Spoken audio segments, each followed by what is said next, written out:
ocasión para invitar a Eduardo Medrano, el presidente de la Asociación Internacional de Herramientas Especializadas y Mecanizadas, para darnos una explicación de este tema. Por favor, recibamos con un fuerte aplauso a Eduardo. Bienvenido, Eduardo. Gracias. Creo que está un poco elevado. Pues antes que nada, agradecerles su presencia y particularmente a René por la invitación. Siempre me haces el honor y el privilegio de venir a platicar un poco de la visión de un sector muy interesante que es el sector de herramientales para México. El sector de herramientales de México, como ustedes saben, es de los moldes, troqueles y dispositivos que se utiliza como herramienta fundamental de producción. Yo lo que les voy a platicar, más que llegar a una recomendación, es cuál es el entorno que hoy vivimos en el nearshoring y cómo se percibe desde esta perspectiva de ITSMA, que es el organismo global, el organismo mundial que agrupa a las asociaciones de manufactura de moldes y troqueles. Empezaremos un poquito y muy breve, aunque todos han hablado de nearshoring, a revisar el concepto, un poquito de historia y evolución de la manufactura en México y la importancia que tiene para las pymes. La primera parte hay que evaluar que el nearshoring lo que busca en específico es bajar los costos y aprovechar la proximidad geográfica de las empresas para fortalecer las cadenas de proveeduría.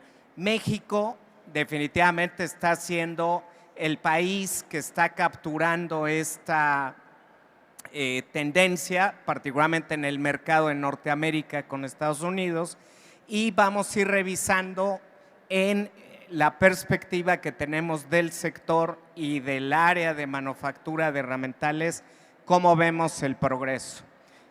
Hay que recordar, Estados Unidos también está en un proceso de onshoring, que quiere decir traerse capacidades a mismo Estados Unidos y seguir sí teniendo parte del offshore, que es particularmente de Asia, manteniendo un balance. No se va a cambiar toda la manufactura asiática hacia Norteamérica. Va a haber un equilibrio y una diversificación de proveeduría.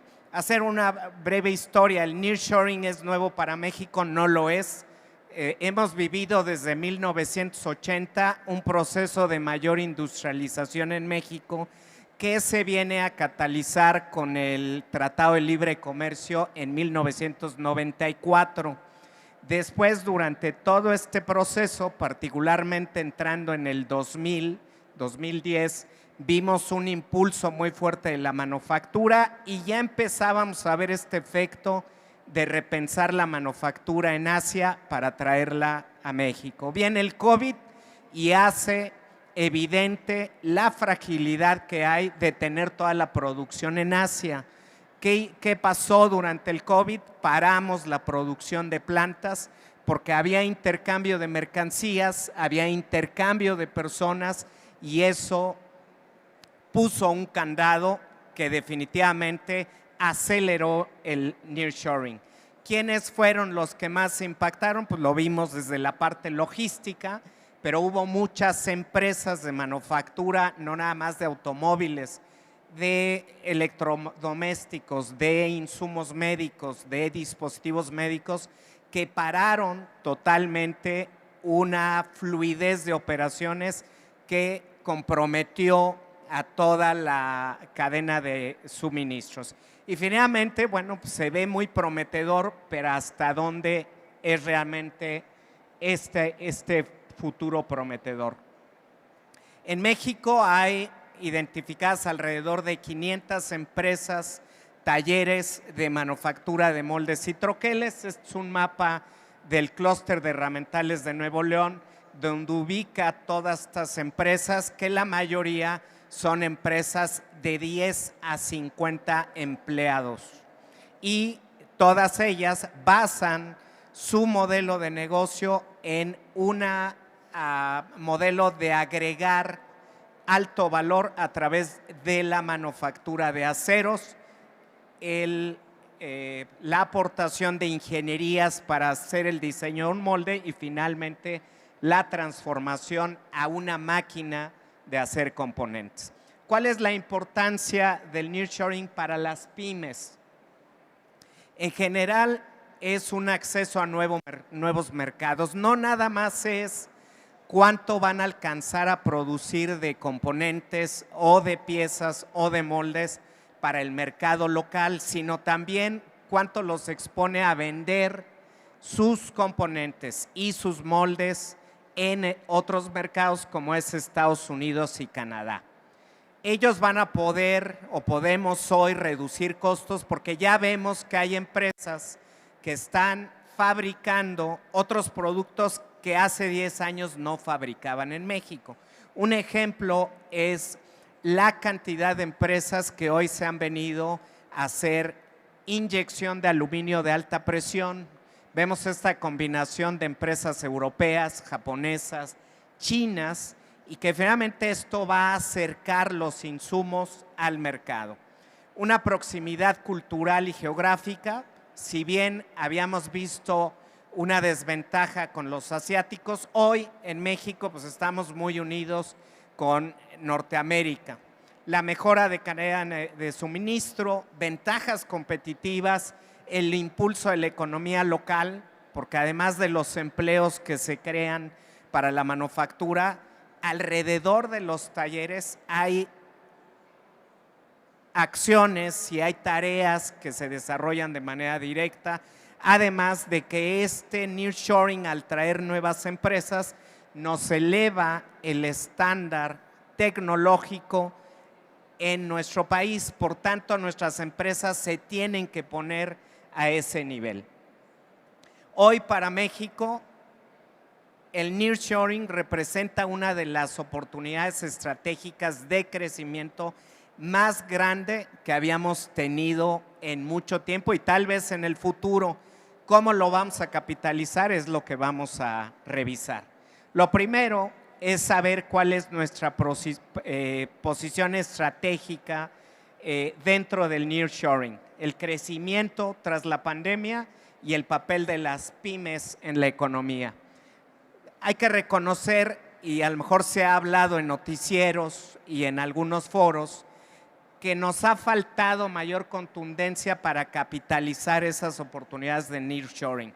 Hay una creación de infraestructura, vemos que hay parques industriales que están creciendo, no sé si les ha tocado, pero en la carretera 57 vienen hacia Querétaro y hay una cantidad de parques industriales que están siendo construidos. Igualmente, cuando vas a Guanajuato, cuando vas a San Luis Potosí, vemos una infraestructura creada que particularmente está siendo ocupada por grandes firmas de manufactura. Y las pymes estamos quedando un paso atrás. Las pymes regularmente tenemos estos talleres que producimos en la casa, en el garage de la casa del papá y vamos robándole a la sala y luego la cocina y así vamos creando el espacio para la empresa. Así que en consideración general, el avance del nearshoring, el aprovechamiento ha sido lento. Hay obstáculos significativos para empresas que hoy invierten en México, ven una limitación en energía. Definitivamente hay generación de energía, pero no hay distribución de energía.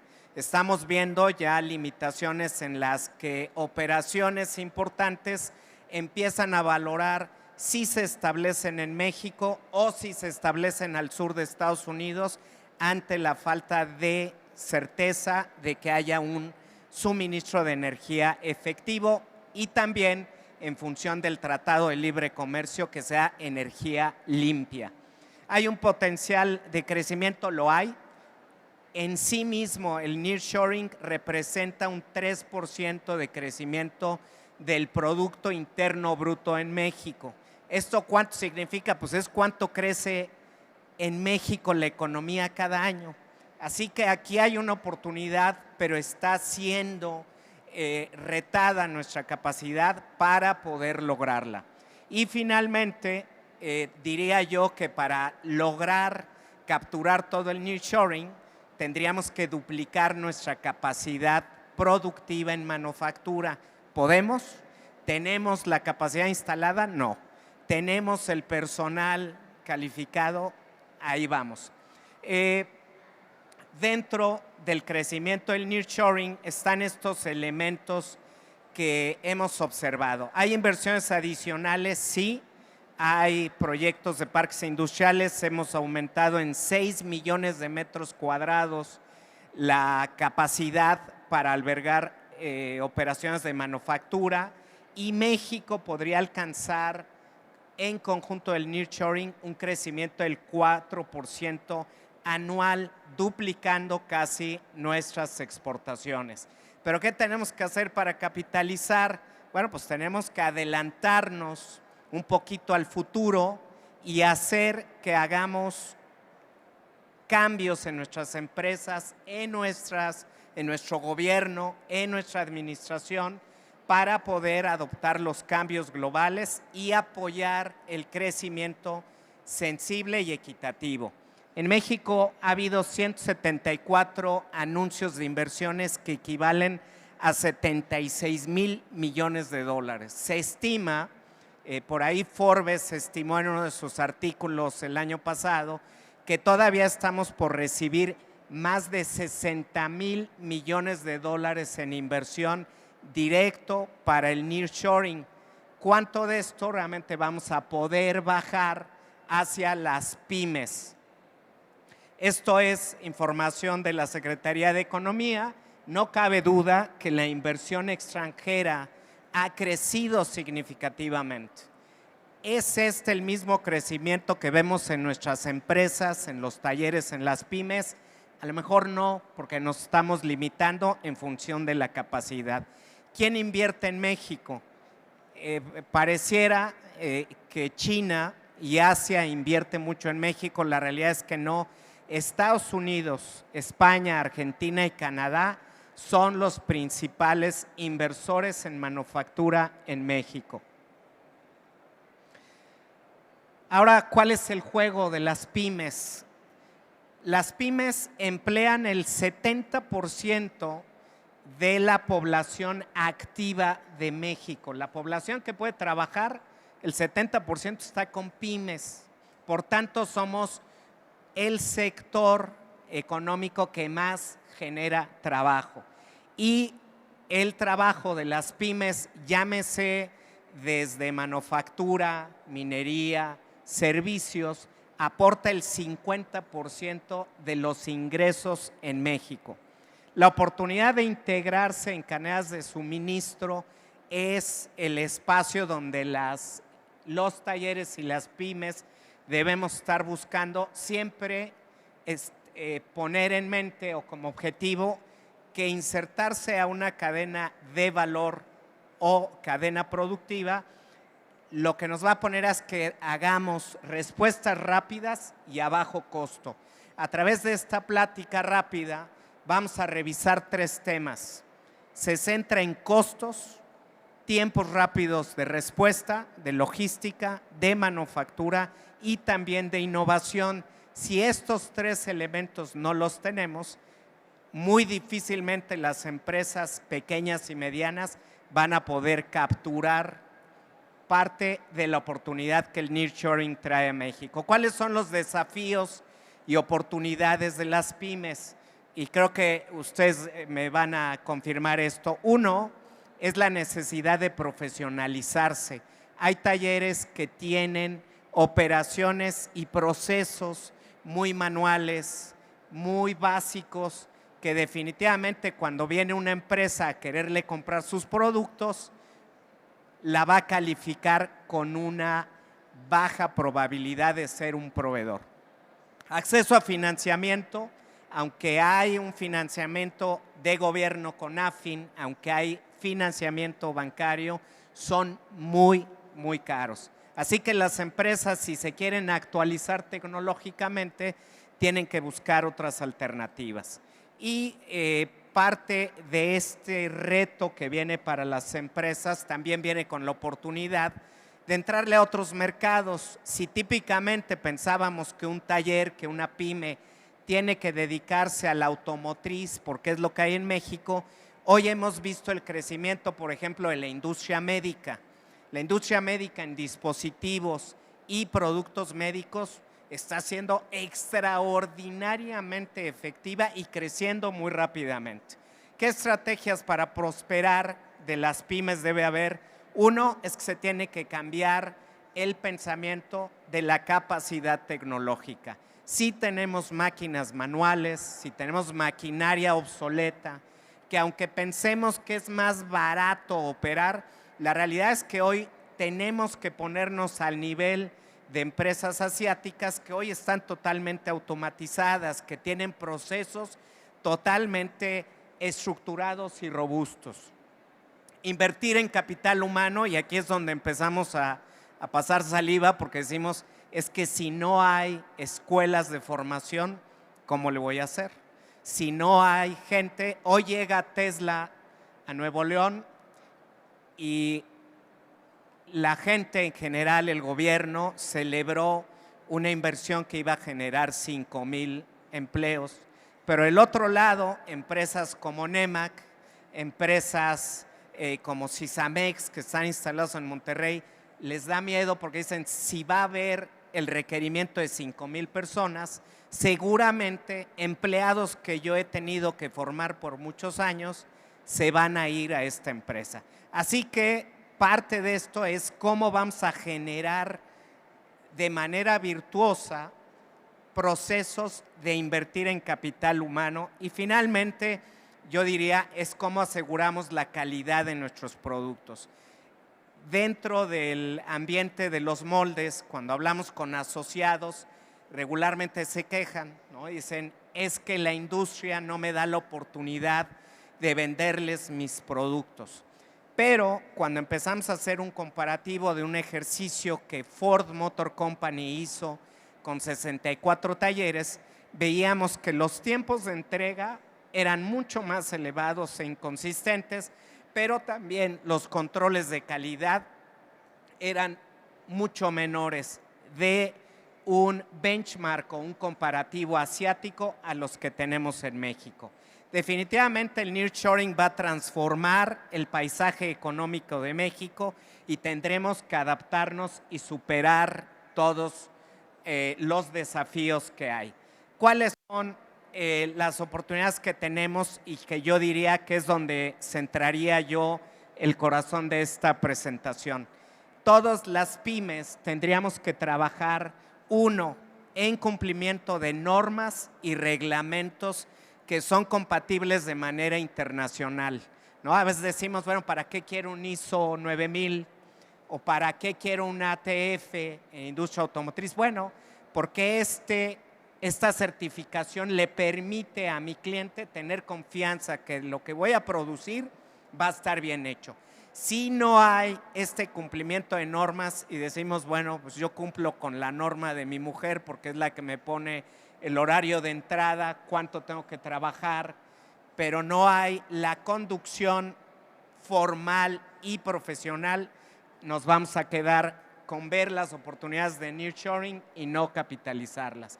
La otra son relaciones contractuales. Cuando ya entramos al nearshoring, hay empresas que hoy están tomando rifas en contratos que no leen, que no estructuran y que finalmente en el nearshoring, una vez que te metes a las grandes ligas, hay penalidades por incumplimiento. Hemos visto empresas que han tenido que darse en bancarrota porque no pudieron rescatar un contrato que firmaron a ciegas. Esta parte tiene que ser claras y justas, términos de pago.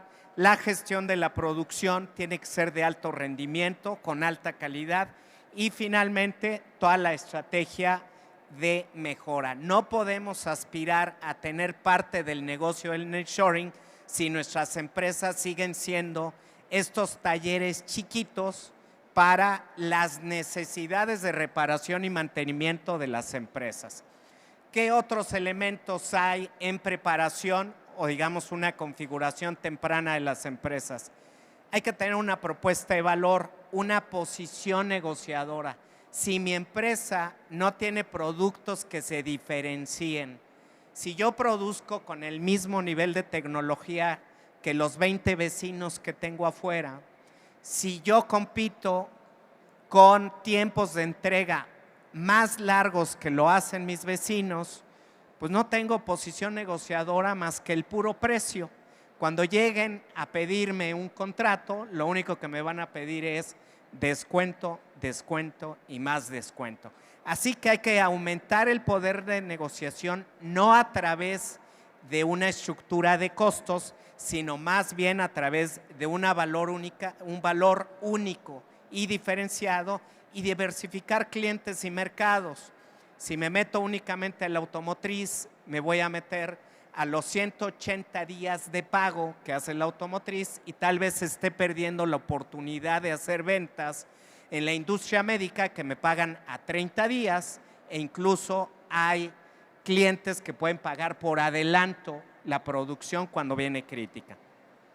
Otro más es qué tanto está preparada la empresa en la tecnología. Ya hemos visto empresas que invierten altamente en máquinas de última generación, ya están metiendo automatización, industria 4.0. Esto definitivamente es únicamente para ponernos al nivel de las tendencias de producción en el mundo y ser competitivos.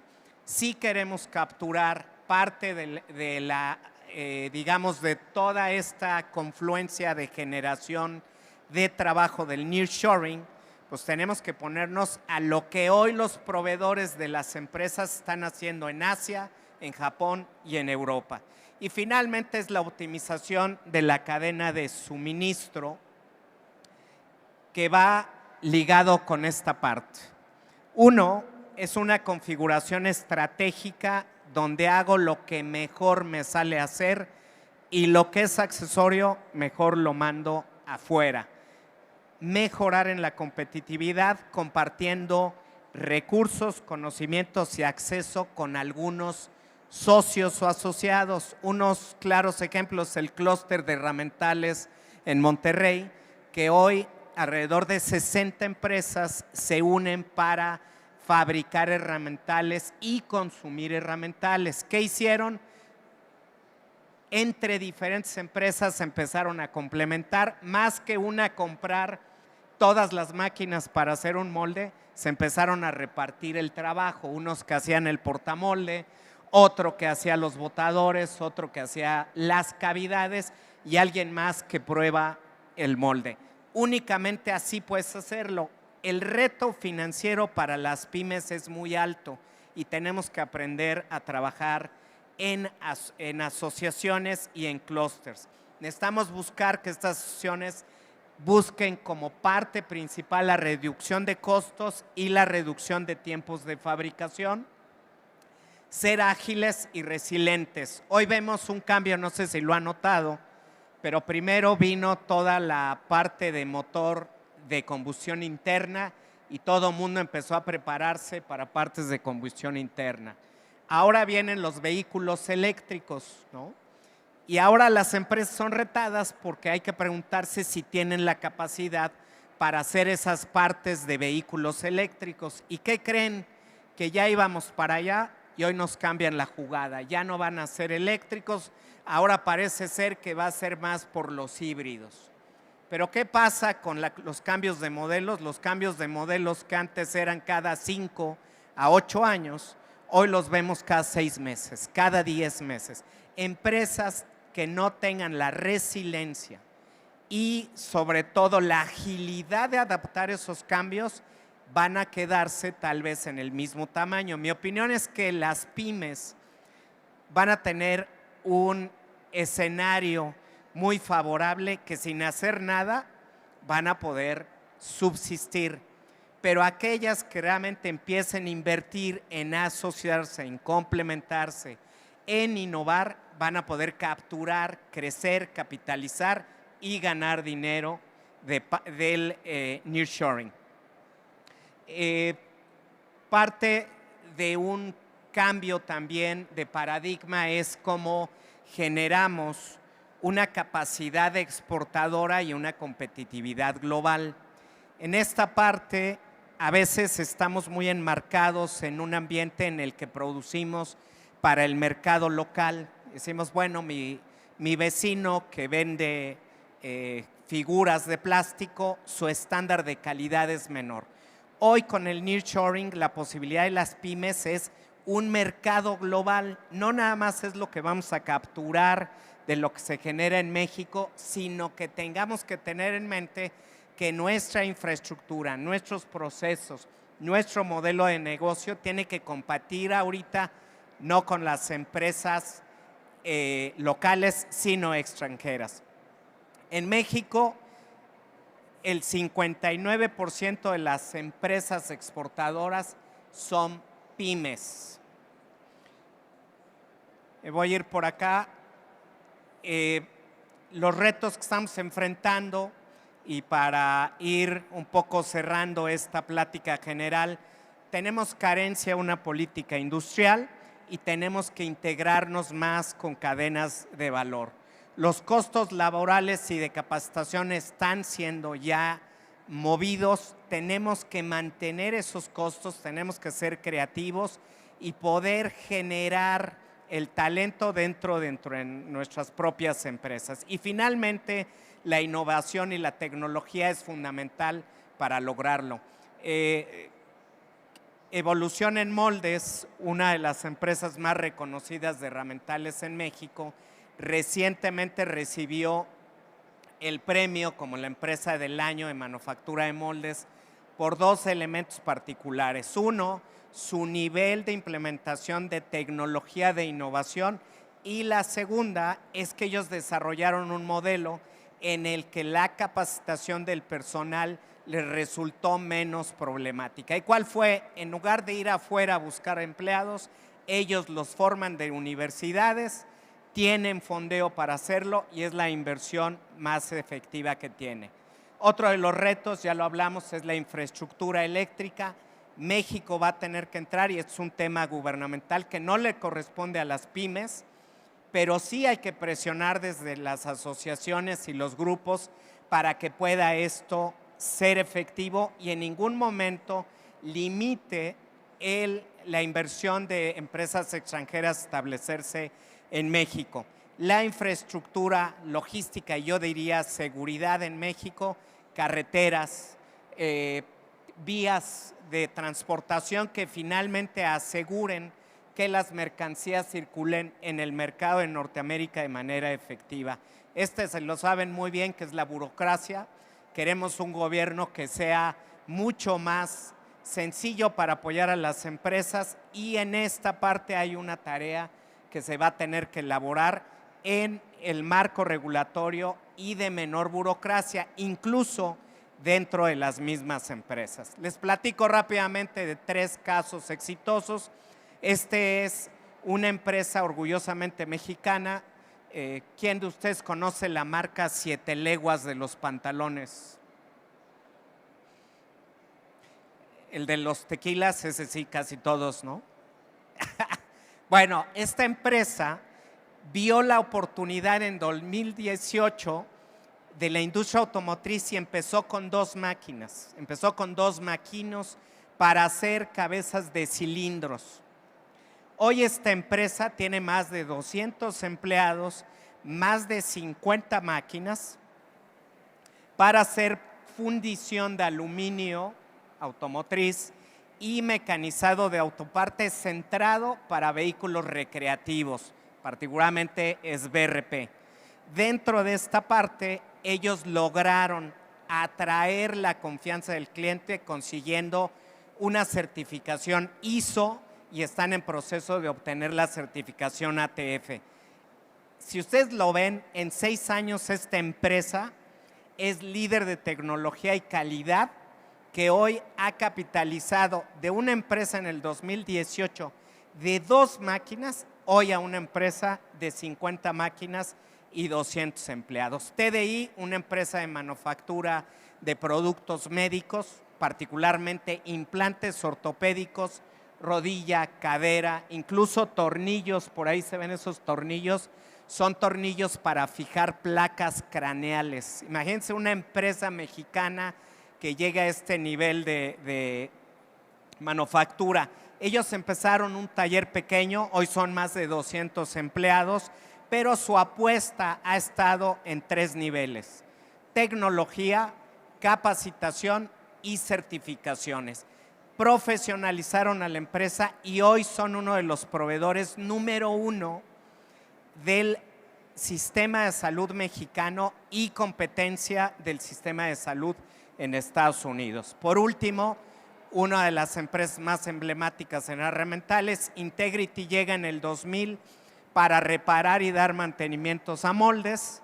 Se encuentra con que el mercado va creciendo, capitaliza a través de programas de capacitación de personal, tecnología, y hoy es uno de los líderes de manufactura de moldes en Norteamérica. De esta fábrica salen fabricados 200 moldes masivos, que estoy hablando de 40 toneladas al año, con un nivel de virtuosismo extraordinario. Finalmente, y ya para cerrar, enfatizar en varias cosas que hoy revisamos. Es necesaria una conversión tecnológica. No va a haber consideración de los compradores de la manufactura global si no tenemos tecnología de punta, o al menos en la tendencia global. Adopción de buenas prácticas y operación y administración, programas de capacitación interna, financiamiento de algún modo, puede ser directo de proveedores. Nosotros en Makino, por ejemplo, damos financiamiento a nuestros clientes, o también hay incluso empresas que han establecido una filial en el extranjero, particularmente Estados Unidos, y eso los ha habilitado para obtener financiamientos del extranjero a niveles de tasas de interés muy bajas. Modelos de negocios estructurados y robustos, por ahí escribí un libro hace un par de años que habla de los modelos de negocio para talleres. Justamente es en robustecer esa parte, diferenciación, competitividad, colaboración estratégica, la AMT, que es la Asociación de Moldes, y que hoy está aquí su vicepresidenta Andrea, en donde pueden hacer el complemento de cadenas de valor, diversificación de clientes y mercados, y finalmente centrarse en una propuesta de valor única. Cerraría yo en una conclusión de esta revisión. Cuando hablamos de revisar un entorno, no hay conclusiones, se revisan características y se ve toda una serie de elementos para la reflexión de cada empresa. Hoy la conclusión es esta: empresarios, empresas, academia y gobierno tenemos que aprender a trabajar juntos y coordinados en el desarrollo de las capacidades de manufactura en México. En particular, el mayor potencial está en las pymes, y en las pymes, en cada uno de ustedes que es dueño, que es empleado, que es emprendedor, está la clave para poder capitalizar si incorporamos estos elementos. Un aplauso, por favor, a mi buen amigo Lalo Medrano.